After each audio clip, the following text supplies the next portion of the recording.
Hello dear student, मेरा नाम doctor Ritu Chaturvedi है और आज मैं आपके लिए टॉपिक लेके आई हूँ मौर्य वंश के पतन के कारण। तो देखिए, हम लोगों ने देखा कि मौर्य वंश कितना विशाल था। बहुत बड़े बड़े शासक मौर्य वंश में हुए, लेकिन इसके बाद भी एक समय ऐसा आया जब मौर्य वंश का पतन हो गया। तो 322 ईसा पूर्व से 185 ईसा पूर्व तक मौर्य वंश रहा और तीन प्रमुख बड़े शासक इस वंश में रहे: चंद्रगुप्त मौर्य, बिंदुसार और अशोक। इसके बाद के जो शासक थे, क्या ऐसी वजह रही जिसके कारण मौर्य वंश का पतन हुआ, हम आगे आने वाली स्लाइड्स में जानेंगे। मेरा नाम डॉक्टर रितु चतुर्वेदी है। मैं गवर्नमेंट पीजी कॉलेज चरखारी में असिस्टेंट प्रोफेसर के पद पर कार्यरत हूँ। तो इस मैप में आप देख रहे हैं पूरा जो ब्लू एरिया है, ये जितना कवर है, ये सम्राट अशोक, उनके पिता बिंदुसार और उनके भी पिता चंद्रगुप्त मौर्य के शासनकाल में भारत में आ गया था। यानी ये पूरा अफगानिस्तान से लेकर के आपका कर्नाटक तक का एरिया ये पूरा इसमें आता है। और अशोक ने, आपको मालूम ही है कि ये उड़ीसा का जो क्षेत्र था, वहाँ पर कलिंग में आक्रमण किया था, तो ये क्षेत्र अशोक के द्वारा विजित है, यानी जीता गया है। दूसरा प्रमाण ये भी मिलता है कि इतना बड़ा शासन, ये इतना बड़ा उनके पूरे क्षेत्र में आता था क्योंकि अशोक के अभिलेख इन सब पूरे एरियाज में मिले हैं। और कैसे मिल सकते हैं किसी शासक के अभिलेख? जब कोई राज्य उसके अंतर्गत ही आता होगा, कोई देश, कोई क्षेत्र किसी शासक के अंतर्गत ही आता होगा, अंडर में आता होगा, तभी तो उसने वहाँ पर अभिलेख लगवाए होंगे, चाहे वो स्तंभ लेख के रूप में हो, चाहे वो गुफा लेख के रूप में हो, चाहे वो शिलालेख के रूप में हो। तो अगर हमारी टेरिटरी में कोई हिस्सा आता होगा, हमारी टेरिटरी में वो चीज़ आती होगी, तभी हम लिखवा सकते हैं, वरना किसी दूसरे राज्य के दूसरे राजा के राज्य में हम थोड़ी ना लिखवा सकते हैं। तो ये माना जाता है कि इतना पूरा जो है ये अशोक से लेकर चंद्रगुप्त मौर्य तक के शासन काल में रहा होगा। तो स्थापना चंद्रगुप्त मौर्य ने की थी और चाणक्य ने एक मार्गदर्शक के तौर पर, एक गुरु के तौर पर ये साम्राज्य को स्थापित करने में मदद की थी। अफगानिस्तान से बंगाल और कश्मीर से कर्नाटक तक ये लगभग 50 लाख वर्ग किलोमीटर तक क्षेत्र में विस्तृत था। तो ये अफगानिस्तान से लेकर के ये पूर्व में बंगाल तक, यहाँ बंगाल की खाड़ी आती है, ये पूर्व का एरिया है, और उधर आपका कश्मीर से लेकर ये कर्नाटक तक का एरिया पूरा जो है ये मौर्य वंश के अंतर्गत आता था। और लगभग 137 वर्ष भारत पर शासन किया और प्रमुख शासक चंद्रगुप्त मौर्य, बिंदुसार और अशोक महान थे। और अशोक के बाद मात्र 50 वर्षों में इस साम्राज्य का पतन हो गया है, अशोक की मृत्यु के बाद। तो अशोक की मृत्यु कैसे हुई थी कि अशोक की मृत्यु जो है, अशोक बहुत ज़्यादा दान करते थे, धर्म के नाम पर, धम्म के नाम पर। तो उनके बाद में आने वाली पीढ़ियों ने जो है उनके व्यय में कटौती करना शुरू कर दिया कि ये बहुत ज़्यादा पैसा खर्च कर रहे हैं, इनको अब आदेश दिया जाए कि ये जो है ये ज़्यादा पैसा ना खर्च करें। तो उनकी जो है कटौती कर ली गई। लास्ट में ऐसी स्थिति आई कि उनको कहा जाता है, ऐसा लिखा हुआ है बौद्ध ग्रंथों में, कि उनको लास्ट में जब अंतिम समय चल रहा था तो उनको आधा आंवला ही खाने को दिया जाता था और धीरे धीरे अशोक की मृत्यु हो गई। तो एक महान शासक की इस तरीके से मृत्यु हुई। तो क्या क्या कारण थे आप लिख सकते हैं। अगर 4-5 कारण भी आपको याद रह जाएंगे तो आप लिख सकते हैं। तो देखिए, चंद्रगुप्त मौर्य, बिंदुसार और अशोक एक योग्य उत्तराधिकारी थे और एक बड़े साम्राज्य की उन्होंने नींव डाल दी थी। लेकिन अशोक के बाद कोई भी ऐसा उत्तराधिकारी नहीं रहा जो योग्य हो, जो इतने बड़े साम्राज्य को, जो उनके पूर्वजों ने उनको दिया था, वो उसको संभाल सके। तो अयोग्य, दुर्बल यानी कमज़ोर, और अयोग्य, योग्य नहीं थे बाद में आने वाले उत्तराधिकारी, जिसके कारण से साम्राज्य की नींव हिल गई। तो योग्य शासकों की कमी थी। अशोक की मौत हो जाने के बाद कोई भी अधिकारी ऐसा नहीं हुआ जिसमें अच्छी क्षमता हो, सैन्य कौशल हो, यानी सेना को संभाल सकता हो, या दूरदर्शी हो। दूरदर्शी बने दूर का देख सकता हो, समझ सकता हो, विचार कर सकता हो कि कैसे हमें अपने राज्य को स्थिर बनाए रखना है, टूटने नहीं देना है। और दुर्बल शासकों के कारण नींव कमज़ोर हो गई। साम्राज्य का विभाजन धीरे धीरे अशोक की मृत्यु के बाद उसके जो उत्तराधिकारी हुए उनमें जो है साम्राज्य विभाजित होता चला गया। किसी को ये राज्य हिस्सा मिल गया, किसी को ये हिस्सा मिल गया, किसी को ये हिस्सा मिल गया, किसी को ये हिस्सा मिल गया। तो इस कारण से अशोक के जो उत्तराधिकारी हुए उनमें साम्राज्य बट गया। और साम्राज्य बंटने के कारण, चूंकि चंद्रगुप्त मौर्य, बिंदुसार और अशोक के समय में पूरा साम्राज्य एक ही व्यक्ति के अधिकार में था, चाहे वो चंद्रगुप्त मौर्य हो, चाहे वो बिंदुसार हो, चाहे वो अशोक हो। लेकिन इनके बाद, अशोक के बाद उनके पुत्रों में ये साम्राज्य बट गया, तो बटने के कारण साम्राज्य जो है कमज़ोर हो गया। विघटन रोकने में असफलता, कोई भी ऐसा बड़ा शासक नहीं था जो ये विघटन हो रहा था साम्राज्य में, बट रहा था, जो राज्य इसको रोक सके। तो सिर्फ राजकुमारों ही नहीं, जो प्रांतीय शासक थे, यानी प्रांतों में भी जो शासक महत्वपूर्ण हो गए थे, स्ट्रांग बन गए थे, उन्होंने भी अपनी स्वतंत्रता घोषित कर दी। तो ये सब केंद्रीय शक्ति का क्षरण हुआ, मतलब केंद्र में कोई एक मजबूत शक्ति नहीं थी, कोई एक मजबूत राजा नहीं था, जिसके कारण से धीरे धीरे राज्य टूटने लगा।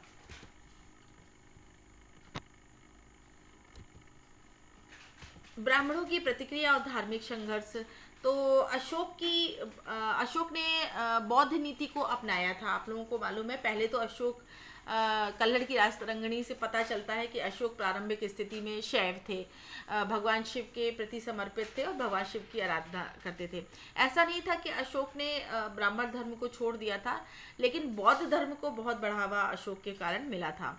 तो बौद्ध धर्म के को बढ़ावा देने के कारण जो ब्राह्मण धर्म वर्ग था या ब्राह्मण समुदाय था, उसमें ये बहुत असंतोष पैदा हो गया था, और थोड़ा सा ब्राह्मणों की स्थिति भी उस काल में आकर के गिर गई थी। और बौद्ध जो थी, बौद्धों की जो नीतियाँ थी, बौद्धों की जो पॉलिसीज़ थी, या बौद्ध जो जो जो मठ थे, वो बहुत ज़्यादा बनवाए जा रहे थे मंदिरों के मुकाबले। तो जो ब्राह्मण वर्ग था उसमें काफ़ी ज़्यादा असंतोष आ गया था, और उस समय ब्राह्मण वर्ग बहुत ज़्यादा था। तो ब्राह्मण वर्ग जो था वो मौर्य वंश को पसंद नहीं कर रहा था, क्योंकि इन्होंने, अशोक ने बौद्ध नीति को अपनाया था और बौद्ध धर्म का उन्होंने बनाया था। तो इससे ब्राह्मण वर्ग जो था, या ब्राह्मण धर्म जो था, या ब्राह्मणों से संबंधित जो चाहे कोई भी देवी देवता हो, वो थोड़ा सा बैक उसमें आ गए थे, और अशोक ने बौद्ध धर्म को आगे बढ़ाया था। तो ये भी एक बड़ा पतन का कारण था। आर्थिक संकट और वित्तीय दबाव, तो देखिए, एक विशाल सेना तो थी ही मौर्य साम्राज्य में, इतना पूरा एक बड़ा विशाल साम्राज्य बनाया था चंद्रगुप्त मौर्य ने, बिंदुसार ने, अशोक ने। तो उसको खर्च के लिए सेना को वेतन देना पड़ता था, घोड़े थे, हाथी थे, रथ थे, तो इसके लिए सेना पर जो है खर्च भी बहुत होता था। तो इससे क्या होता था, खजाना खाली हो रहा था। और धार्मिक अनुदान, सम्राट अशोक जो थे वो जगह जगह भिक्षुओं को, बिहारों को, स्तूपों को बहुत धन दान देते थे, धर्म यात्राएं करते थे, धर्म का प्रचार करने पर भी बहुत धन खर्च करते थे। तो इसके कारण से भी आर्थिक संकट आ रहा था। इतना बड़ा मौर्य साम्राज्य था, तो नौकरशाही मतलब ब्यूरोक्रेसी, यानी मंत्री है, मंत्री परिषद है, उसके अंडर में बहुत सारे मंत्री हैं। तो एक पूरा जाल बिछा हुआ था मौर्य साम्राज्य में। तो इन सब का वेतन भी बहुत ज़्यादा था, तो वेतन और भत्तों पर बहुत ज़्यादा धन का खर्च हो रहा था। तो ये भी आर्थिक संकट और वित्तीय दबाव सरकार पर आ रहा था, यानी कि मौर्य जो सरकार थी, गवर्नमेंट थी, या मौर्य वंश था, उस पर आ रहा था। राजस्व में कमी, तो खर्चा तो देखिए इन चीज़ों पर हो रहा था। विशाल सेना थी, धार्मिक अनुदान अशोक बराबर कर रहा था, ठीक है, धर्म में दान कर रहा था, नौकरशाही का बोझ था, लेकिन उस हिसाब से पैसा नहीं आ रहा था गवर्नमेंट के पास। तो चूंकि अशोक की नीति ऐसा थी कि उसने नए क्षेत्रों को विजित करने की जो है पॉलिसी छोड़ दी थी, कि अब हम नए क्षेत्र नहीं जीतेंगे। तो क्या होता है, जब नए क्षेत्र जीते जाते हैं तो उससे गवर्नमेंट को बहुत टैक्स मिलता है, सरकार को टैक्स मिलता है, और क्या कहते हैं, मौर्य साम्राज्य को भी टैक्स मिलता था, सोना चांदी जवाहरात। तो ऐसी सब नीतियां तो अशोक ने छोड़ दी थी, पर इन चीज़ों का बोझ बना रहा, सेना बनी रही, धार्मिक अनुदान बना रहा, नौकरशाही, तो खर्च बढ़ता रहा। खर्च 1 रुपये था और राजस्व 50 पैसे था। तो धीरे धीरे जो खजाना था वो खाली होने लगा। तो अशोक के उत्तराधिकारी को खाली खजाने और बढ़ते खर्च का सामना करना पड़ा। तो वित्तीय संकट इस तरीके से पैदा हो गया, और इसमें सेना को वेतन देना बहुत कठिन हो गया। तो धीरे धीरे आर्थिक संकट के कारण भी मौर्य वंश का पतन हुआ। प्रांतीय शासकों का अत्याचार और भ्रष्टाचार, तो प्रांत में जो शासक थे, जैसे कई प्रांतों में विभाजित था मौर्य साम्राज्य, तो उसके शासक बहुत अत्याचार करते थे और भ्रष्टाचार थे, मतलब जनता से धन वसूलना, इस तरह के काम करना। तो जनता जो है इन सब चीज़ों से बहुत त्रस्त आ गई थी, तो जनता ने विद्रोह करना शुरू कर दिया। और इसमें आप देख सकते हैं कि भ्रष्ट अधिकारी जो थे बहुत जो है भ्रष्ट हुआ करते थे और जनता का शोषण करते थे। अब जो उनको पद मिला है उसका दुरुपयोग करते थे, लोगों से पैसा वसूल करते थे। तो जनता पूरी तरीके से परेशान हो गई थी। तो जनता ने क्या किया, तक्षशिला में पहले आपने देखा होगा कि विद्रोह किया बिंदुसार के समय में, और अशोक के शासनकाल में भी हुआ था। तो ये विद्रोह जो जो दुष्ट अधिकारी थे उनके विरुद्ध में किया गया था, क्योंकि जनता बहुत परेशान हो गई थी, जनता पर बराबर अत्याचार किया जा रहा था। इसकी जानकारी कलिंग अभिलेख से मिलती है कि जनता को अकारण कोई बगैर किसी कारण से नज़रबंद कर दिया जाता था, यातना दी जाती थी। न्याय व्यवस्था भी पक्षपात पूर्ण थी, जो पैसा खिला देता था उसको छोड़ दिया जाता था, जो गरीब व्यक्ति होता था उसको फंसा दिया जाता था। तो इन कारणों से लगातार जो है विद्रोह हो रहे थे और प्रांतीय शासकों के खिलाफ जनता के मन में जो है एक तरीके से विद्रोह की भावना पैदा हो रही थी। उत्तरी पश्चिमी सीमांत, देखिए उत्तरी पश्चिमी का मतलब पहले उत्तर की बात की जा रही, तो उत्तर मतलब ये हो गया, ये एरिया। देखिए ये पूरब होता है, ये पश्चिम होता है, ये उत्तर होता है, ये दक्षिण होता है। तो आपको बोला है उत्तर पश्चिम, तो पहले उत्तर फिर पश्चिम का मतलब है ये पश्चिम आ गया। तो देखिए अशोक के समय में तो ये आर्या, आर्केशिया, जेडरोशिया, परोपनिप्सडाई, ये एरिया जो थे ये सेल्यूकस ने चंद्रगुप्त मौर्य को दिए थे, भेंट किए थे। और चंद्रगुप्त मौर्य ने 500 हाथी सेल्यूकस को दिए थे। तो अब ये जो है ये एरिया जो अफगानिस्तान पाकिस्तान वाला एरिया था, तो इस पर जो है जो शासक हुए वो ध्यान नहीं दे पा रहे थे। क्यों नहीं ध्यान दे पा रहे थे? देखिए ये एरिया जो है बहुत उपेक्षा का शिकार हो गया था, इस पर ध्यान नहीं दिया जा रहा था और यहाँ से अब विदेशी आक्रमणकारी भारत में घुसने का प्रयास कर रहे थे।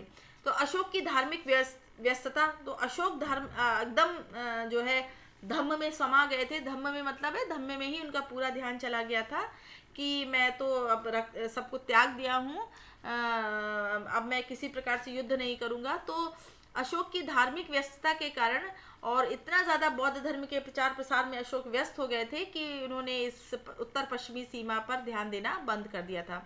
इधर यूनानी शासकों ने उस अवसर का लाभ उठा करके बैक्ट्रिया नामक स्वतंत्र राज्य की स्थापना कर ली थी। तो यूनान इधर तरफ पीछे इधर तरफ पड़ता है पश्चिम तरफ, तो ये ना यहाँ ज़्यादातर आक्रमणकारी इसी एरिया से आते थे, अफगानिस्तान पाकिस्तान वाले एरिया से आते थे। तो यूनान ने इस अवसर का लाभ देखा कि यहाँ का जो शासक है अशोक वो अब ज़्यादा ध्यान नहीं दे रहा है, तो क्यों ना ऐसा करें कि एक अपना स्वतंत्र राज्य अफगानिस्तान में, तो यहाँ पर उसने जो है बैक्ट्रिया में अब जो है एक स्वतंत्र राज्य की स्थापना कर ली, यानी अब उन्होंने अपने अधिकार में ले लिया और ये एकदम बॉर्डर तक आ गए। तो ये मौर्य वंश के लिए खतरा पैदा हो गया। सैन्य कमजोरी थी, अशोक की अहिंसा और शांति की नीति से सेना की युद्ध तत्परता कम हो गई। देखिए युद्ध में लगातार अगर सेना बनी रहती है तो एक्टिव रहती है, उसको अगर आप युद्ध करना छोड़ा देंगे सेना को, तो सेना क्या होगी, एक्टिव नहीं रह जाएगी, उसको युद्ध अभ्यास धीरे धीरे खत्म हो जाएगा। तो अशोक की अहिंसावादी नीति एक बड़ा कारण था पतन का, क्योंकि अहिंसा के कारण सेना एक्टिव नहीं रही, सेना को युद्ध करना धीरे धीरे खत्म हो गया। तो युद्ध के लिए एक्टिव ना होने के कारण क्या हुआ कि जब सीमावर्ती एरिया में, सीमावर्ती बने ये सीमा के किनारे वाले एरियो में जब युद्ध का खतरा मंडराने लगा तो सेना उतनी एक्टिव नहीं थी, तो जिससे रक्षा कमज़ोर हो गई। विदेशी आक्रमण, तो यवन शासक जो है भारत के उत्तरी पश्चिमी एरिया में प्रवेश करने वाले थे। तो डेमेट्रियस और मिनांडर जैसे यवन शासकों ने काफ़ी मौर्य क्षेत्रों पर अधिकार कर लिया था और अब भारत के क्षेत्र पर उनके घुसने का जो है लग रहा था कि वो भारत के क्षेत्र में घुस जाएंगे। तो इस तरीके से अशोक की जो नीति थी उससे भारत के लिए जो बौद्ध धर्म की नीति थी या धम्म नीति थी जो अशोक ने बनाई थी, उसके कारण भारत पर विदेशी आक्रमण का खतरा मंडराने लगा था। विशाल साम्राज्य के प्रबंधन की चुनौती, देखिए चंद्रगुप्त ने इतना पूरा विशाल साम्राज्य बना लिया था, लेकिन उसको प्रबंधन, आपने साम्राज्य तो बना लिया इतना बड़ा, लेकिन उसको सही तरीके से चलाने के लिए आपको प्रबंधन अच्छा होना चाहिए। तो भौगोलिक विस्तार देखिए, मौर्य साम्राज्य, तो ये जब एक बड़ा साम्राज्य हो जाता है तो उसके प्रशासनिक नियंत्रण को बनाए रखना के लिए भी एक शक्तिशाली शासक होना चाहिए। तो अशोक तक तो सब कुछ सही चलता रहा, लेकिन अशोक के बाद जो शासक हुए वो कमजोर हुए। तो देख लेते हैं भौगोलिक विस्तार। मौर्य साम्राज्य 50 लाख वर्ग किलोमीटर में फैला था, मतलब पूरा अगर एरिया देख लें तो 50 लाख वर्ग किलोमीटर था। तो इसको संभालना बहुत मुश्किल काम था। संचार की समस्या, एक स्थान से दूसरे स्थान तक खबर भेजने में बहुत समय लगता था। अब मान लीजिए यहाँ पे कोई विद्रोह हुआ तक्षशिला में, और यहाँ तक भेजने में अब कोई यूट्यूब और आपका व्हाट्सएप और कोई टेलीग्राम वगैरह ऐसी कोई उस समय तो चलती नहीं थी। उस समय तो घोड़े से कोई व्यक्ति चलता था और उसको आने में ही 1 आध महीना लग जाता था, या 15-20 दिन लग जाते थे यहाँ तक आने में, पाटलिपुत्र तक आने में। तो इन क्षेत्रों में संचार नहीं पहुंच पाता। संचार मतलब सूचना नहीं एक दूसरी जगह पर जा पाती थी। जब आप बड़ा क्षेत्र बना लोगे, कवर कर लोगे, तो आपको सूचना पहुंचाने में भी मुश्किल आती थी, क्योंकि उस समय ऐसी टेक्नोलॉजी नहीं हुआ करती थी। विविध संस्कृतियां, अब इतने बड़े क्षेत्रों में कई अलग प्रकार की बोली, भाषा, धर्म, सामाजिक व्यवस्थाएं अलग अलग थी, और एक राजा होने से अलग अलग, अब मान लीजिए यहाँ अलग बोली भाषा चल रही है, यहाँ अलग बोली भाषा चल रही है, यहाँ अलग बोली भाषा चल रही है, यहाँ अलग बोली भाषा चल रही है, तो उसको संभालना भी एक शासक के लिए बड़ा मुश्किल हो जाता था। स्थानीय शक्तियों का उदय, स्थानीय शक्तियों का उदय का मतलब है कि लोकल में कुछ लोग थे जो बहुत मजबूत होकर के उभर रहे थे। जब अशोक के समय तक तो बात स्थिति संभली रही, लेकिन अशोक के बाद जब शासक कमजोर हुआ तो वो इन स्थानीय शक्तियों का, मान लीजिए हिमालय क्षेत्र में, इस क्षेत्र में एक नया व्यक्ति उभर के आया, इस क्षेत्र में एक अलग व्यक्ति उभर करके आया जो मजबूत था, इस क्षेत्र में एक अलग व्यक्ति उभर के आया। तो जब कोई इस एरिया वाला यानी तक्षशिला पाटलिपुत्र में कोई मजबूत राजा नहीं रहा, तो स्थानीय शक्तियां उदय हुई और जो है इन्होंने विशाल मौर्य साम्राज्य को चुनौती दी। प्रशासनिक व्यवस्था का पतन हुआ। जो अधिकारी थे वो भ्रष्टाचार थे, अनुशासनहीन थे, तो उन्होंने प्रशासन को खोखला कर दिया। तो अधिकारियों ने बहुत अलग अलग तरीके से भ्रष्टाचार फैलाया। प्रांतीय और स्थानीय अधिकारी जनता का शोषण करते थे, अपने अधिकार का दुरुपयोग करते थे, अवैध धन संचय करते थे, प्रजा पर अत्याचार करते थे। न्याय प्रणाली भी कमज़ोर थी। जो धनी व्यक्ति होता था उसको अगर उसने कोई गलत काम भी किया तो वो छूट जाता था, और सामान्य नागरिकों को न्याय नहीं मिल पाता था। जो गरीब होता था उसको फंसा दिया जाता था। तो राजस्व संग्रह में भी गड़बड़ी होती थी, मतलब अगर किसी गांव से कोई टैक्स वसूलना है तो बीच के अधिकारी वो बहुत सारा धन खा जाते थे। ये आप अशोक का एक स्तंभ लेख देख रहे हैं। ऐसे स्तंभ लेख होते थे, उसमें अशोक जो है कोई ना कोई लेख अपना खुदवा देता था।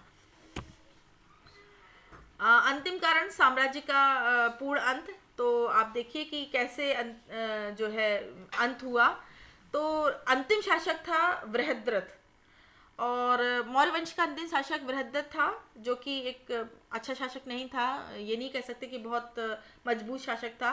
तो 185 ईसा पूर्व में उसका एक सेनापति था पुष्यमित्र शुंग, जो कि ब्राह्मण था, और ऐसा कहा जाता है कि उस समय देश पर बहुत खतरा मंडरा रहा था। तो उसने जो है बृहद्रथ की हत्या कर दी और स्वयं सत्ता पर अधिकार कर लिया, और इसके बाद शुंग डायनेस्टी, मौर्य वंश का पतन हो गया, और उस समय एक नया वंश बना जो कि पुष्यमित्र शुंग था उसका नाम। तो शुंग डायनेस्टी इसके बाद बनती है, और इस तरीके से मौर्य साम्राज्य का पतन हो गया, और एक ब्राह्मण सेनापति द्वारा एक विद्रोह, न केवल सैन्य असंतोष था और धार्मिक असंतोष और सामाजिक असंतोष भी ये माना जाता है। और इस प्रकार से 137 वर्षों के गौरवशाली इतिहास का अंत हो गया। ऐसा माना जाता है कि विदेशी आक्रमणकारियों का डर था कि भारत पर कभी भी अंदर आक्रमण कर सकते हैं, और इस समय जो शासक है वो बहुत कमज़ोर हैं। तो इसके लिए पुष्यमित्र शुंग ने अपनी तलवार उठाई और अंतिम शासक बृहद्रथ की हत्या कर दी, और एक नया वंश बना शुंग वंश। तो इस प्रकार से मौर्य वंश का पतन हुआ।